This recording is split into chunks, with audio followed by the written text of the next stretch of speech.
Now, NBC5 First Warning Weather, the area's certified most accurate forecast. Well, here at 6:45 in the morning, I'm checking my Facebook comments, getting a lot of people writing in saying the wind is just as bad, if not a little worse than the storm earlier in the week. It's something that folks are probably all too familiar with at this point, Ben. Yeah, and a lot of the same areas getting hit with outages as well. We have the new outage numbers flowing in every few minutes, and this is across the state of Vermont. 13,000 outages at last check. Just in the last hour, we added 6,000 more. And in northern New York, we've only seen a few hundred, mainly in Franklin County. It doesn't look like northern New York's being hit nearly as hard this time. Certainly the impact being felt on the western side of the Green Mountains, and that was always part of the forecast. We've been watching this orange area. That's the high wind warning for the wind gust potential over 70 miles per hour. And indeed, Andrew did measure a 76 mile per hour wind gust in the Middlebury area. We'll hear from him in just a little bit. But the high wind warning goes from Orleans County down to Chittenden, Addison. It's a lesser wind advisory for parts of the Northeast Kingdom and the Adirondack Park.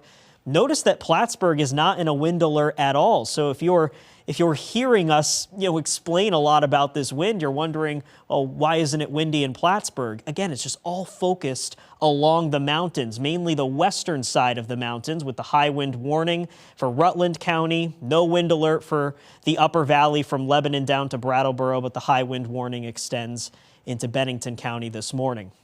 Center of low pressure is in the eastern Great Lakes. It's moving to the north, and that will eventually drag the rest of the rain and snow out with it. It's been a messy mix in the lower elevations right near Lake Champlain, but you don't have to travel too far to get into some pretty intense wet snow in parts of northern Vermont and the Adirondack Park in northern New York. We've also seen some fairly heavy wet snow at times from Killington to Woodstock, but in Rutland and Lebanon, just plain rain, and a similar difference there in far southern Vermont. You can actually see the precipitation start breaking up from time to time. And when the precipitation lightens up, that's usually when we get our stronger wind gusts. So we have the Weather Lab here in the Middlebury area. We'll bring back Andrew Grotsky, and you've been following the wind all morning long, and you've said it's actually rocked the Weather Lab a couple of times. Yeah, Ben, for sure. And even as I speak right now, I'm here live on the runway of the Middlebury State Airport. I was just speaking with a VTrans official who's been monitoring conditions here over the last couple hours. I got some clearance to come out on the runway. So winds have been very strong in this localized area, especially on the east side of Middlebury. We've been honing in on areas close to the spine of the Green Mountains on the western slopes as having the strongest wind gusts. When I was in town along Route 7, the winds were a lot lighter, but here at the airport, the winds have been downright intense, really, over the last hour and a half or so that I've been here. You can hear it perhaps picked up on my mic, some real strong gusts slamming the Weather Lab, oh man, as I speak. And we've had a few wind gusts. Oh my goodness, we just had a gust to 86 reported on our First Warning Weather Lab anemometer. That one was real intense. And you can see we have some light rain and sleet coming down. It's blowing across the runway. There's this plane here. I'm not sure if it got tipped over with this past week's storm, but this plane here on its side. And I've been noticing some small branches in nearby roads across town that are down. I would estimate too, with these types of winds, there could be numerous down entire trees across town. That's why outage counts have been on the rise across the state and right here in Addison County in the Middlebury area. So still dealing with some of these peak wind gusts as I speak right now.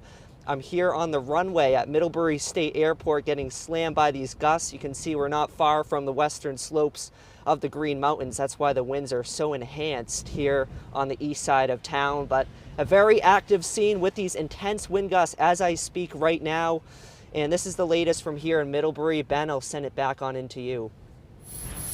Holy cow, Andrew, that was an intense wind gust you just showed live on TV. I hope you stay safe. I would probably get off that runway because it looks like, based on the position of that hill, it's accelerating the wind right down the runway. And it's not just at the Middlebury State Airport. There are all kinds of locations along the spine of the greens where that level of wind could happen. So that's why the alert icon is here through about 9, 10 o'clock.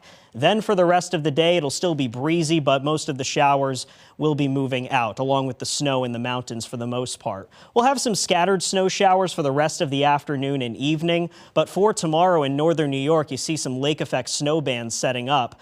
Could put down a few more inches in places like Saranac Lake, maybe even into northern Vermont, which could slow down recovery efforts as well. Just the wind alone will make it tough for crews to get out and start repairing some of those power issues. MLK Day looking quiet, and then the rest of next week is cold with temperatures staying in the 20s and teens. Adrian?